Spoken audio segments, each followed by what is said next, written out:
अस्सलाम वालेकुम। अच्छा, फ़ंड ट्रांसफ़र हम कैसे कर सकते हैं, या हमारे अकाउंट में अगर 10 रुपए हैं, 100 हैं या 1000 रुपए हैं, तो हम उनको विड्रा कैसे करवा सकते हैं। विड्रावल आप 1 रुपए को भी करवा सकते हैं, बट मेथड थोड़े चेंज हैं।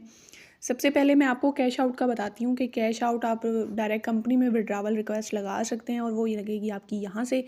यहाँ पे लिखा हुआ है कि आपने जो है अगर आप रिक्वेस्ट लगाते हैं तो 1000 रुपीज़ पे 10% की कटिंग होगी। Transaction charges applied on each transaction, नीचे लिखा हुआ है, ठीक है। मीन्स कि अगर आप 1000 की रिक्वेस्ट लगाते हैं तो 100 रुपीज़ उसमें कटिंग होगी, और ये कटिंग हर जगह होती है, यहाँ स्पेशली नहीं हो रही, ठीक है।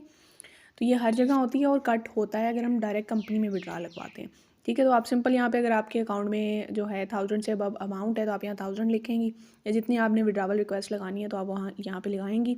और जैसे मैंने इससे पहले भी यहाँ पे विड्रावल रिक्वेस्ट जो हैं वो लगाई हुई हैं, तो वो यहाँ पे शो हो रहा है, और सब पे चार्जेस 10% जो है 10% कटिंग वो शो हो रही है, ठीक है। तो एक मेथड ये है। अब इसके अलावा अगर आप अपनी 1000 की 1000 पेमेंट ही लेना चाहती हैं, तो इसका एक दूसरा मेथड है फ़ंड ट्रांसफ़र का। फ़ंड ट्रांसफ़र आपने सिंपल इन लाइन्स पे क्लिक करना है, और फ़ंड ट्रांसफ़र ये आपको ऑप्शन शो हो रहा है, आपने इस पे क्लिक करना है। नीचे 2 और ऑप्शन आपको शो हो रहे हैं, आपने वीडियो पूरी देखनी है, ठीक है। आपने जाना है ट्रांसफ़र टू मेंबर पे, ठीक है। अब यहाँ पे आपके सामने ये पेज ओपन हो रहा है। अब ये फ़ंड ट्रांसफ़र से आप विड्रा कैसे करवा सकते हैं। फॉर एग्ज़ाम्पल एक मेंबर है, उन्होंने 1000 रुपीज़ का जो है ऑर्डर करना है, ई वैलेट ऑर्डर, और आपने 1000 रुपीज़ जो हैं वो निकलवाने हैं। मीन्स कि आपको विड्रावल चाहिए अपने ईजी पैसा में। अब आप क्या करेंगी कि जिस मेंबर को 1000 की अमाउंट चाहिए उनके ई वैलेट में, तो आप उनको यहाँ से उनकी आईडी में ट्रांसफ़र कर देंगी, ठीक है, और वो आपको ईजी पैसा कर देंगी। तो फ़ंड ट्रांसफ़र से आपको इस तरह पूरी पेमेंट मिल जाती है, ठीक है। अगर आपके पास कोई ऐसा मेंबर नहीं है कि वो जिसको पेमेंट की नीड हो, ई वैलेट पेमेंट की नीड हो, तो आप अपनी लाइन मैनेजर को जो है वो बता सकती हैं, या उनको अमाउंट शेयर कर सकती हैं और कह सकती हैं कि मुझे ये विड्रावल चाहिए, ठीक है। तो वो आपको एक्सचेंज करवा के विड्रा करवा देंगी। सिंपल। अब यहाँ तरीका कार क्या होगा, सबसे पहले ऊपर देख लें कि अगर एक बार ट्रांजैक्शन हो गई तो वो दोबारा वापस नहीं होगी। तो आपने जो भी ट्रांजैक्शन करनी है वो सही करनी है, ऊपर नोट दिया हुआ है कंपनी ने, ठीक है।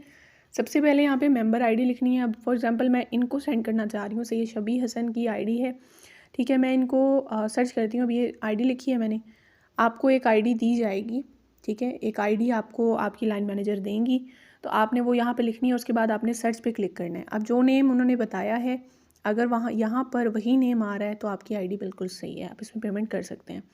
अब मुझे जो है इनको 1 रुपया जो है ट्रांजेक्शन करनी है, 10 रुपये करने हैं, ठीक है। मैं एग्जाम्पल के तौर पे कही, मुझे 10 रुपये करने हैं। देन यहाँ पे मैं जो है वो कर दूँगी, पेमेंट लिखूँगी, और उसके बाद नीचे अकाउंट का पासवर्ड। अब अकाउंट के पासवर्ड में क्या होता है कि अकाउंट पासवर्ड आपने अपना देना है, अपना, क्योंकि जिसके अकाउंट से आप पेमेंट भेज रहे हो ना, उसका यहाँ पे पिन कोड लगेगा। तो अकाउंट पासवर्ड यहाँ पे आपने अपना देना है, और उसके बाद सेंड पे आपने क्लिक कर देना है, ठीक है। तो जैसे ही आप सेंड पे क्लिक करेंगे, उसके बाद जो है पेमेंट उनके अकाउंट में ट्रांसफ़र हो जाएगी, और ऊपर आपको लिखा शो होगा कि इतनी अमाउंट जो है वो इनके अकाउंट में ट्रांसफ़र हो गई है, ठीक है। अब इसके अलावा पेमेंट ट्रांसफ़र हो जाती है, और उसके बाद आपको प्रूफ देना होता है कि हाँ जी मैंने इतनी पेमेंट जो है वो सेंड की है।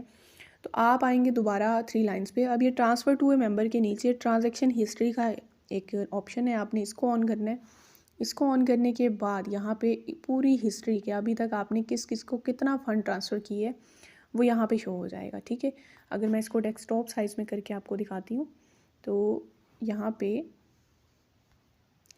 जितने भी अभी तक मैंने ट्रांजैक्शंस की हैं, ठीक है, वो आपको यहाँ पे ऐसे शो हो रही होंगी, ठीक। तो आपने जिसको भी रिसेंटली पेमेंट सेंड की होगी, यहाँ नीचे नंबरिंग होती है, उस हिसाब से अगर आपने 5वीं बार की है, 10वीं बार की है, तो वो 10वें नंबर पे आपको उसी मेंबर की आईडी मिल जाएगी, और उसके साथ लिखा होगा अकाउंट में कितनी पेमेंट आपने ट्रांसफ़र की है, और उसके आगे लिखा होगा कि टाइम एंड डेट, ठीक है। तो आप यहाँ से उनको स्क्रीनशॉट दे सकते हैं, और उसके बाद वो आपको इजी पैसा अकाउंट में पेमेंट जो है वो ट्रांसफ़र कर देंगी, ठीक है। तो सिंपल ये मेथड है फ़ंड ट्रांसफ़र का। बट एक चीज़ कि पेमेंट ट्रांजैक्शन जो भी करते हैं आप, तो ध्यान से किया करें कि ताकि आपकी पेमेंट किसी दूसरे की आईडी में ना जाए। अगर चली जाती है बाय चांस, तो वो रिटर्न नहीं होगी, उसको लाइन मैनेजर क्या सीईओ भी रिटर्न नहीं कर सकते। तो अपनी ट्रांजैक्शन हमेशा ध्यान से कीजिएगा।